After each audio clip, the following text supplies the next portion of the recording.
Jadi narasumber kita pada kegiatan kali ini adalah Bapak Profesor Dr. Kusnadi Rusmil, Dokter SPHK MM. Assalamualaikum warahmatullahi wabarakatuh. Selamat sore. Yang terhormat Profesor Dr. Kusnadi Rusmil, spesialis anak konsultan, magister manajemen, dan teman-teman semua. Hari ini adalah momen yang sangat istimewa bagi kita semua, karena kita berkesempatan untuk mendengar dan belajar langsung dari profesor yang luar biasa, yaitu Profesor Kusnadi. Perkenalkan, saya Muhammad Farel Geraldi selaku Project Officer dari kegiatan Vitamin Fase 5 pada hari ini.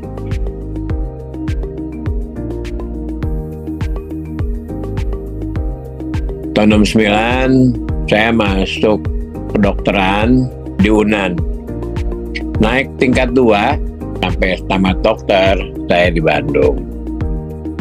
Waktu itu saya aktif di kemahasiswaan. Saya jadi ketua Posma, Pak Plonco, ketua Senat Mahasiswa, dan anggota Dewan Mahasiswa di universitas. Kemudian setelah saya tamat jadi dokter, saya jadi dokter itu di Lampung. Saya di Lampung jadi dokter itu kurang lebih ada 5 atau 6 tahunan lah gitu ya. Semua di kecamatan. Udah tuh saya sekolah ya di Unpad, ambil bagian anak. Setelah saya lulus bagian anak, saya ke daerah lagi, Sumatera Utara ya, ke Lubuk Sikaping. Ada itu saya dipanggil sama Prof, jadi staf aja lah gitu. Nah saya kemudian jadi staf. Nah sekolah ya S3 dan lain sebagainya, kemudian promosiin, lama-lama akhirnya saya menjadi guru besar di Unpad.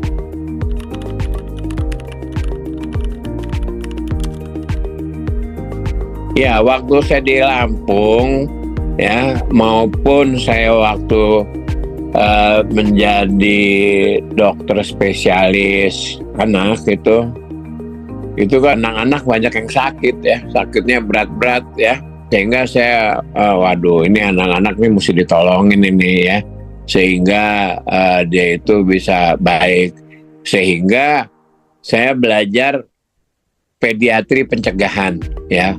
Pencegahan penyakit. Jadi saya belajar tentang imunisasi, ya, sehingga saya menjadi ngajar di bagian anak tentang imunisasi untuk mencegah penyakit dan supaya anak kualitasnya bagus, ya.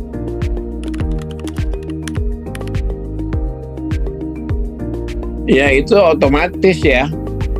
Jadi kita harus bisa membawa keluarga, membawa anak-anak dengan karier kita ya. Jadi karena saya cukup sibuk, tetapi anak-anak saya happy-happy aja, sehingga anak saya semuanya jadi dokter ya. Satu dokter anak, satu dokter bedah, perempuan dua-duanya. Jadi dia melihat bapaknya happy-happy aja, dia ngikutin saya jadi semuanya.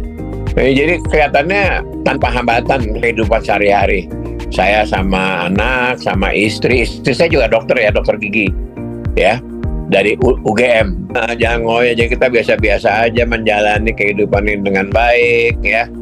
Jangan mempunyai cita-cita yang enggak ya. Jadi biasa-biasa aja, tapi akhirnya semuanya terlewati dan segala cita-cita yang saya harapkan tercapai.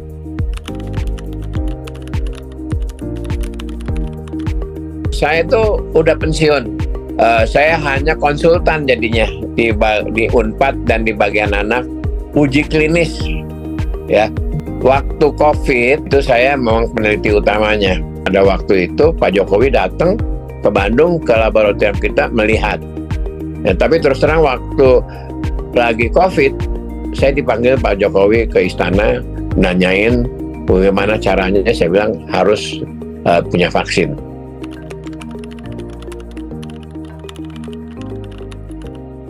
Ya, kita kan tahu bagaimana caranya kita mencegah ya supaya penyakit itu tidak kena ke kita ya. Artinya kita harus hidup dengan hygiene yang baik gitu ya. Makan yang bagus, maksudnya yang bagus itu 4 sehat 5 sempurna dan gizinya harus seimbang. Kemudian kita beri vaksin ya, seperti itu.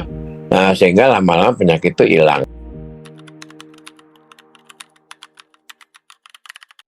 saya itu kan membimbing dokter spesialis, membimbing yang mau jadi dokter konsultan. Jadi baca jurnal, saya cariin jurnal-jurnal, mereka presentasi, saya jadi ikut belajar gitu loh. Ya, kalau mahasiswa jurnalnya sampai saat ini. Tapi kalau mamanya dokter mau ambil spesialis, jurnalnya lebih dalam lagi. Jadi saya baca jurnal. Ya, jurnal-jurnal kedokteran, ya, buku-buku yang baru mereka harus ngarang dan apa, kan saya baca. Saya sambil belajar juga itu, gitu loh.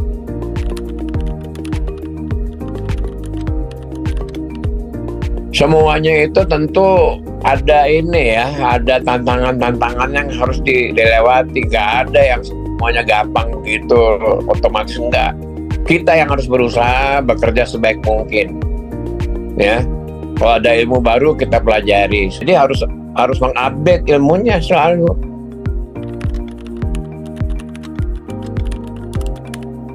Saya merasa tentu nggak sempurna, tetapi apa yang saya lakukan itu sesuai dengan kemampuan saya. Kalau saya 5 tahun di luar negeri gitu, keluarga saya tinggalin, wah saya nggak tenang belajarnya di luar negeri.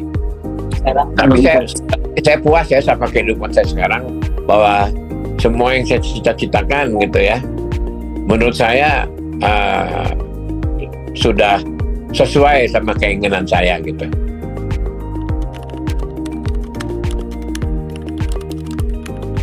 Kewajiban dokter itu apa? Ada di Sumpah Dokter. Pelajarilah Sumpah Dokter. Jadi kita sesuai dengan sumpah kita, dan kita lihat kita posisinya sebagai dokter apa gitu. Jangan ngelewati kemampuan kita. Jadi kayak mamanya saya dokter anak, tahu-tahu saya ngebedah usus anak gitu, nggak mau saya. Ya karena itu bukan kemampuan saya. Kecuali kalau di daerah terpencil gitu ya, mungkin nggak ada dokter, mau nggak mau kita harus lakukan, mungkin begitu gitu.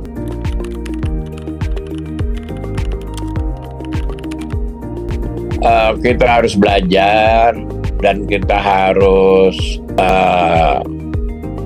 sesuai sama ilmunya, kita belajar kompetensinya sampai mana, tapi juga kita jangan sampai melanggar norma-norma yang ada sesuai sama agama kita.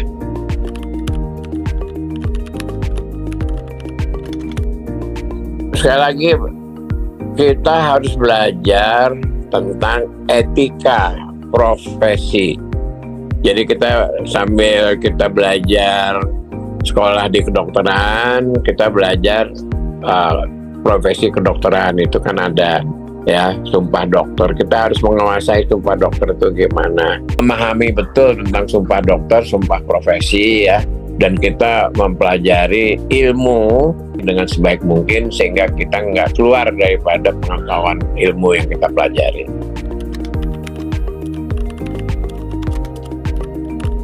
Ya, karena kan yang saya pelajari, saya dalami, bidang saya adalah tentang imunisasi. Bukan caranya aja, tapi juga tentang vaksinnya. Ya, vaksin ada berapa, apa saja, kenapa harus divaksin dan sebagainya. Ya, nah sehingga saya tahu kenapa saya dipanggil tim dari Bandung, dipanggil ke istana untuk rapat kabinet gitu ya, gimana cara mengatasi kematian oleh karena COVID gitu loh.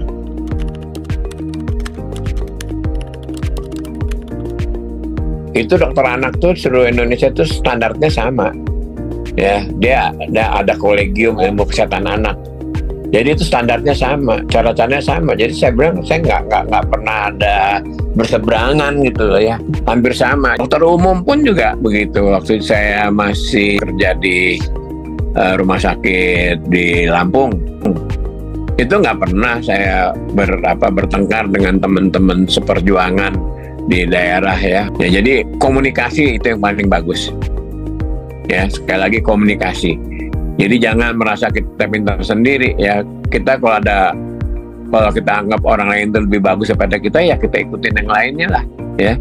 Jangan kita merasa paling betul gitu loh ya.